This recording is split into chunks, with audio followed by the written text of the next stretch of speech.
Hello, my friends. At the moment, I have made gaming streams, but I want to be more well-rounded in the world of VTubing. So welcome to my channel. We will be discussing anime reviews, deep insights into fandoms, and opinions on various genres. If you follow me on Twitter, I asked, when I say anime, what comes to mind? And I did get a few answers, both on Twitter and on Twitch.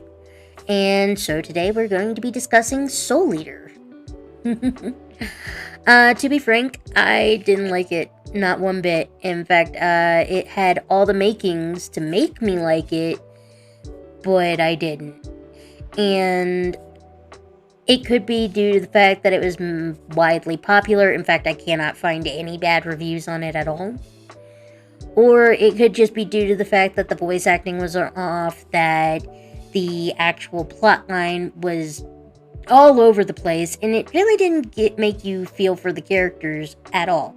You're not invested in them. But let's go and start with voice actors.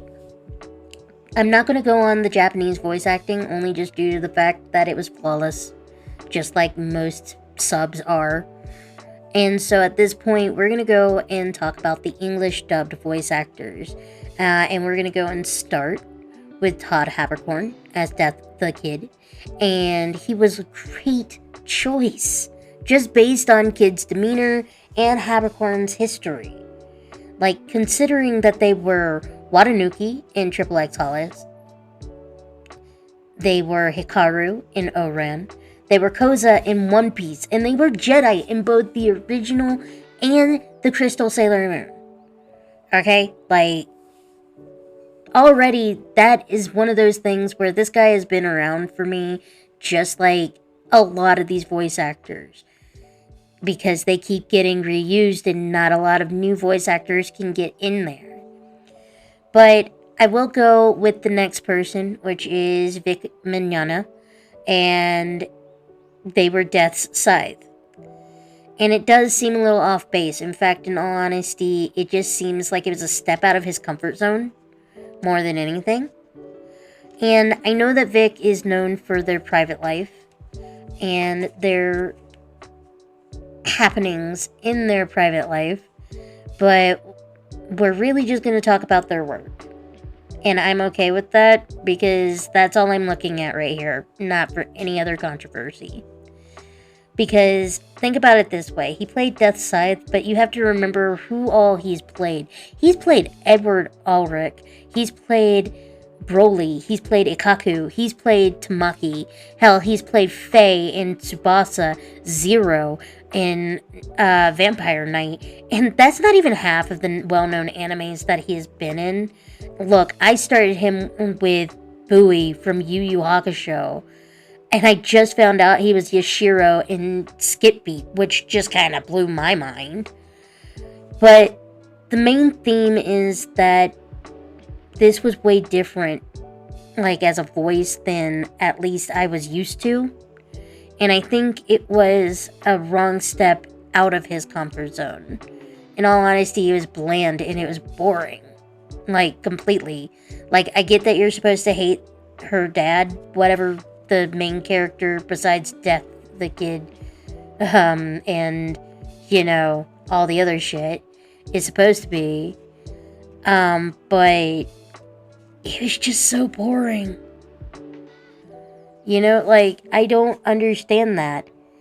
And then we have Black Star, who I get why they placed a female voice actor for this role, because he's supposed to be a kid, like an actual kid. But that's been a thing since, like, the inclusion of women in theater is using women to be more of a child voice. Totally get it, not even. But Brittany Karbowski, I think that's it, is also known in a few animes. In fact, this was one of her first ones that she kind of got into, and it kind of helped her career. And she definitely took part in the oversaturation of isekais in the early 2000s. Also, a lot of them are about the majority of she's playing feminine voices, And the thing is that you can clearly hear it here. You can just hear it, that she is not used to playing Black Star or characters like Black Star. And to be clear, I read this as a manga first. I still didn't like it. I read this before it became more satirized and in the actual public view of American anime. Even though it's not an American anime, I do know that. But the fact that, when they brought it to America, the voice actors and everything in it, and a bunch of people freaking flipped their lid over it, that's the thing that I'm going to go and say. Is I picked this up before it even hit screens in America. Not gonna say before it hit screens in Japan, but here we are. And a lot of it had to do with the style that it's drawn in. Is the reason why I didn't like it. I just didn't like the crude drawing. It's the reason why I didn't get into One Piece until about last year. Is because, God, the drawing. And, it's just one of those things that it has to do with the fact that you're just kind of thrown into it with no explanation. Soul Eater really was an anime just to be that in name.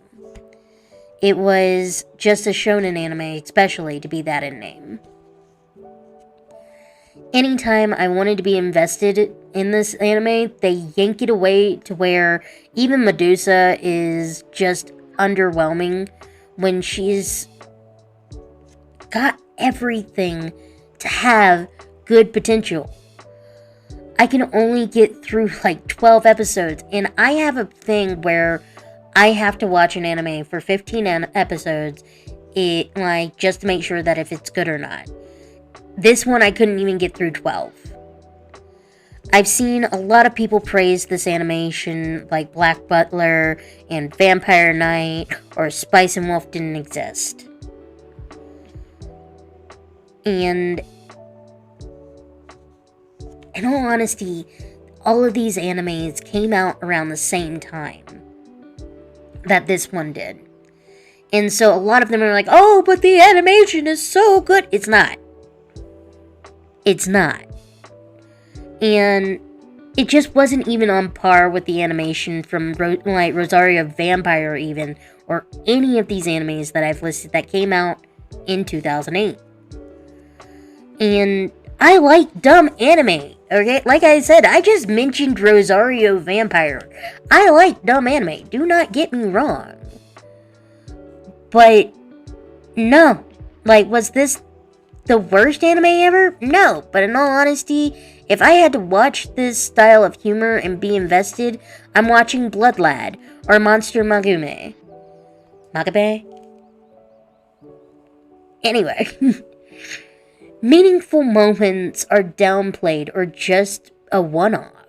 Like the one time where they're going and trying to find Professor Stein and everything, and it looks like Black Star is gonna die, and nope! Oh no, I'm just a professor and I'm not really that bad. No, fuck that. I'm sorry. That actually really ticked me off. I was so invested that nope. You don't have to be. And I'm telling you, I couldn't get through 12 episodes, like I said. And I've watched all of Shin-Chan. Okay, I tried to figure out why, and it does come down to a few things. Animation sucks. The animation completely sucks. If I wanted to watch something poorly animated, I'm going to be sticking to One Piece. And you can fight me on that. I don't care, but you can fight me on that. You're supposed to feel for the characters, but they barely have any depth to them other than the bare minimum needed, because I swear there is no bad review for this anime that it makes me lose hope for humanity.